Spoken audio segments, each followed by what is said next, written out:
Hey, this is Darren, and I'm about to do my Magnets in the Kitchen scientific activity. As you see here, my setup, I am in my kitchen with different things that are objects that I'm going to use. And I have my magnet here. I had another one. But at any rate, my question for my students would be, what's magnetic in your kitchen? And you're going to use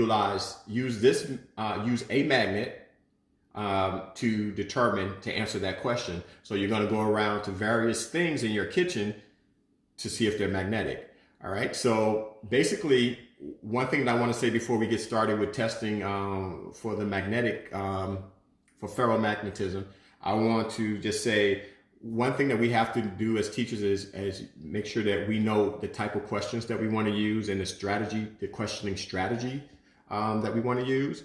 I mean, as far as like, there's behavior theories, and they have certain types of questions like investigative questions if you're looking for students to give you to let you know what their prior knowledge is at the beginning of a chapter or so forth. Or there's a debrief, questions during a debrief where after the lesson you're looking to find out what knowledge they gained or the results of that. Then you have question types like QRE, question, response, and evaluation, where you're asking a question and the students are responding and then you're evaluating.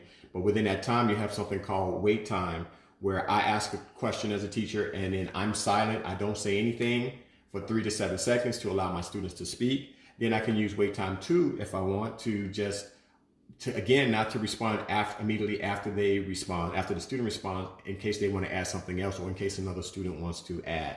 Then I issue that. What's important about the wait time is that we have a positive attitude about it and a positive demeanor, because if we go into it thinking that it's going to be bad, it's going to be bad, and that's called a self-fulfilling prophecy. So if we think it's going to be good, it's definitely going to be good.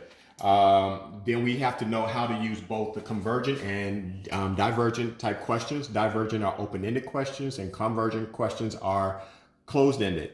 When we're using QRE, it's important to remember that that open-ended questions aren't compatible, okay? Because QRE questions are usually looking for that specific answer or that limited range of answers. So just to get started with testing refrigerator, so I would have my students walk around the kitchen.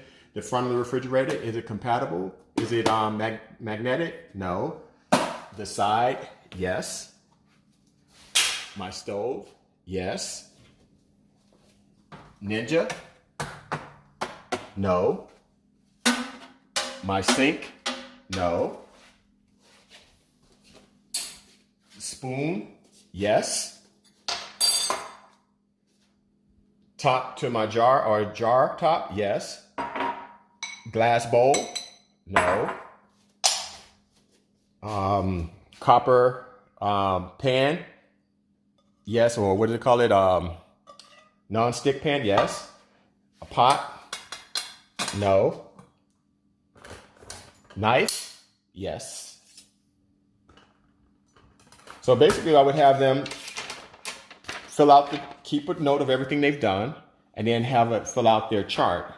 Okay, and then it's like yes or no, and bring this to class so we can discuss it and maybe find out why.